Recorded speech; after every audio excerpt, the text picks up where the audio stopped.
पर अब कोई बोली आएगी।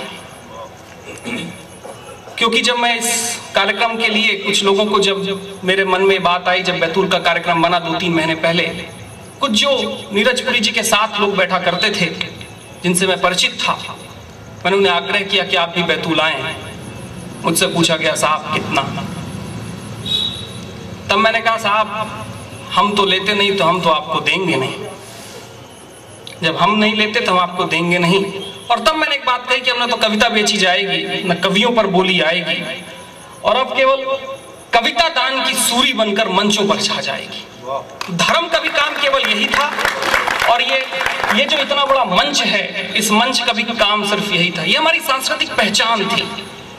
और मुझे लगा अगर कहीं जहां से नीरज पुरी जी का इतना बड़ा भविष्य निकल सकता है, शायद एक संभावना यहां से निकलेगी। भाई रोटी की जरूरत आपको भी है, रोटी की जरूरत मुझे भी है।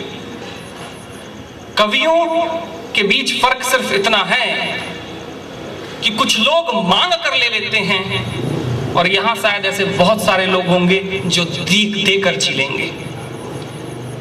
अब कविता दान का प्रश्न था। जब ये मांग बन जाती है तो बहुत कुछ खत्म हो जाता है, क्योंकि ये केवल लिखते नहीं है साहब, ये जो चल रहा होता है, जो हो रहा होता है, उसको अपनी आत्मा से निकाल कर रखते हैं।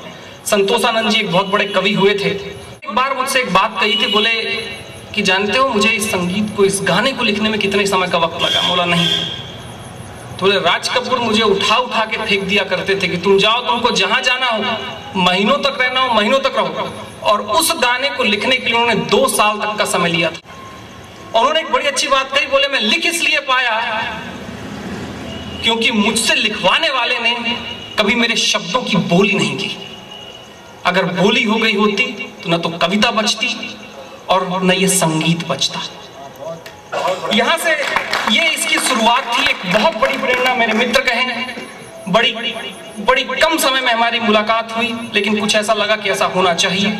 और आज तो मैं स्वागत करूंगा, इन बहुत सारे लोग मंचों पर जा चुके हैं, इन नवांकुरों का स्वागत करूंगा, क्योंकि अगर इनके जेहन में एक बात आ गई जो शायद कहीं नीरज पुरी जी के दिल में भी रही होगी, कवियों के, महान कवियों के दिल पर रही होगी, तो हो सकता है कि कुछ घटनाएं बड़ी दूसरी हो जाएं।